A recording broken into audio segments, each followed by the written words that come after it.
Hi gang, this is Karl Peterson, senior tennis professional at Wheaton Sports Center. This is your stay-at-home lesson for the week. I'd like to go over some ideas regarding singles play.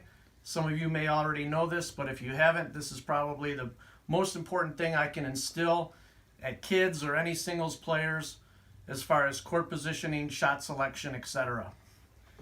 When you're obviously involved in a point, the first progression you want to use is, I got to get the ball in. Anywhere on the court is great. 80 to 85% of points are lost. So getting the ball in can win you a lot of points. Secondly, you want to start getting the ball deep in the court. Getting the ball back here will keep your opponent at bay, not allow them to attack. The third is maneuvering the ball around. So not only am I hitting it deep, I'm also using the width of the court to maneuver them around.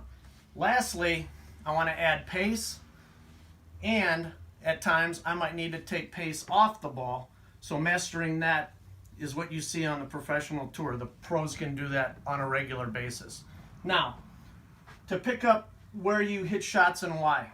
If I'm playing out a point and I maneuver my opponent around and they hit a ball to me in the corner, the two best shots that I can hit from this area of the court is up the line and cross court. Ideally, this is my target area, and then this would be my target area. So those are the two best shots I can hit at this point. Now, with that being said, ideally you hear about cross court patterns.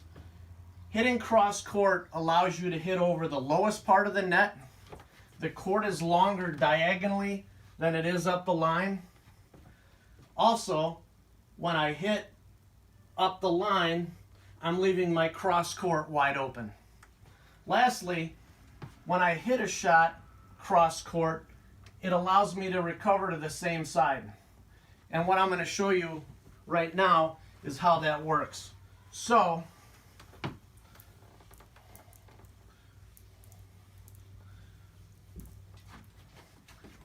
if I'm playing out a point, obviously you have a server. So I'm going to be receiving here. The server is going to be putting the ball in play. It lands in the box.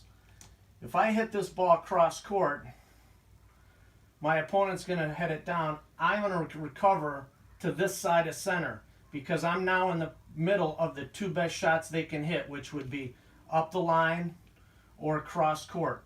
So I would have to go here to hit the ball up the line, and I would have to go over here to fetch this ball that's cross court.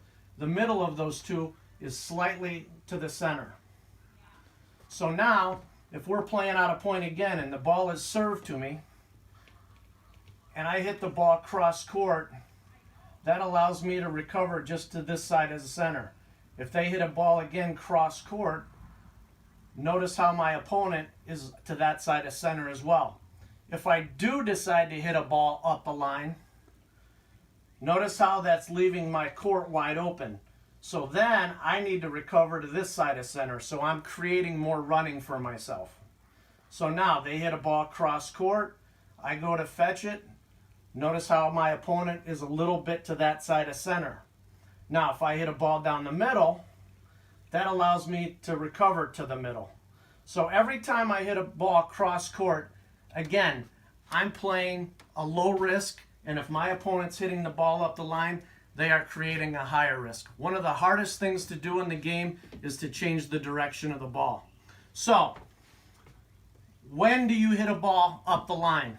If I'm playing out a point and my opponent hits a short ball and I have to run in, that would be a great time to hit a ball up the line. Reason being, if I take a ball from this side of the court and I approach cross court, my opponent has a huge alley to hit it into. So if I hit the ball up the line, it allows me to then be on the same side. So again, I'm putting myself in the middle of the two best shots they could hit, which would be up the line and then cross court. If I were in the middle, I'm covering more of the cross court shot and I'm leaving a lot of the line wide open. So, when else do I go down the line? So if I hit a ball and my opponent is off the court over this way, and I hit a ball and they're going to really struggle to get there. And once they make contact, their momentum carries them further off the court. The ball's here. There's a big opening that I'm going to take a risk that I don't think they can turn this ball and hit it to the opening. But instead, I'm going to create pressure on them or maybe even hit a winner in that open court. Lastly, I may go up the line more often if during warm-ups or early in the match, I realize that my opponent has a weaker side. What I would then do is, even if I got balls to this side of the court, I might flood this area knowing that that's the weaker shot and that their chance to attack over here really isn't going to exist. So I'm thinking I can get more errors by flooding this side of the court and taking the chance that they can't hit winners by me opening up that court. So keep that in mind. What I'm going to do next is go over some professional points and point out their patterns. You can see how they try to work it, and I appreciate you watching. Thank you. Hey gang, Karl Peterson, Wheaton Sports Center tennis professional here, following up on our court position and where to execute shots and why. In our previous part 1, we discussed that if this person here hits a ball into this corner, the two best shots that can be executed are up the line and cross court. You're going to see two different points, both approach shots and baseline points, that are going to reflect this. In the baseline points, notice that when the ball is hit to a corner, they're going to be setting up off center between the two shots. So we'll get to that right now.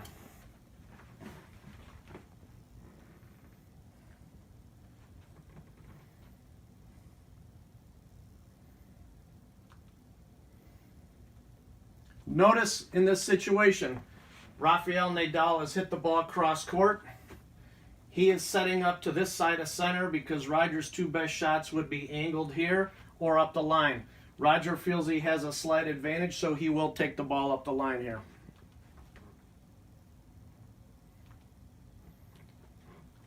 Again, if you look at the point, Rafael Nadal played the ball cross court and is set up again between the two best shots, which is slightly to this center. We'll let the point play out.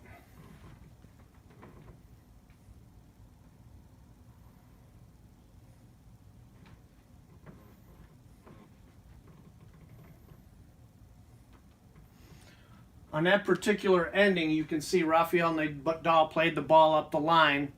Because of that, he would have had to cover the court. Roger thought it would be a good idea to hit behind him off, keep him off balance, and obviously that won him the point.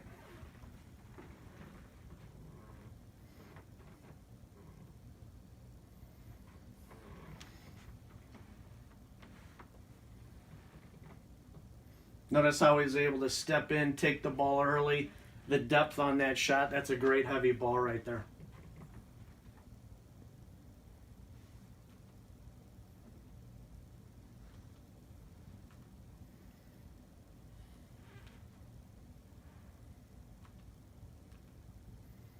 This one will play out in slow motion.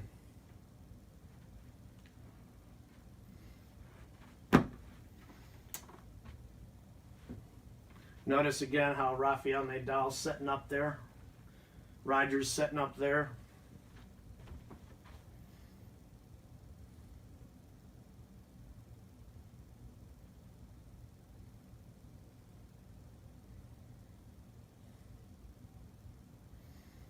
Notice the solid cross-court pattern, a great depth on that backhand that sets up the easy forehand swing volley. All right. Now what we're going to go over is when you're approaching the net.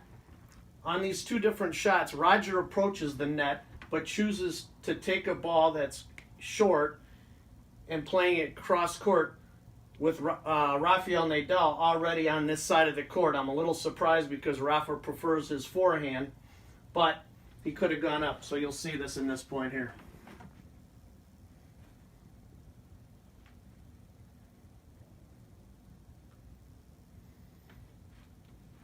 So on that particular point, you notice that Roger got a short ball Rafael Nadal was here. Roger chose to go that way, thinking maybe that Rafa was going to be coming over here and again getting him off balance, but he went into Rafael's stronger side. Rafa had a huge opening up the line, which he executed.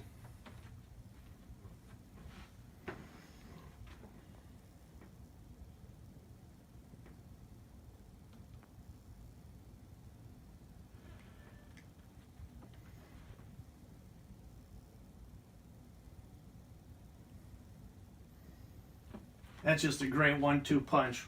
There, opening, great shot. So here you're going to see Rafael Nadal get an approach shot, and instead of going cross court, he decides to go up the line, which keeps him on the same side as the approach shot, which is perfect position, and ends up winning the point. You'll see how this plays out as well.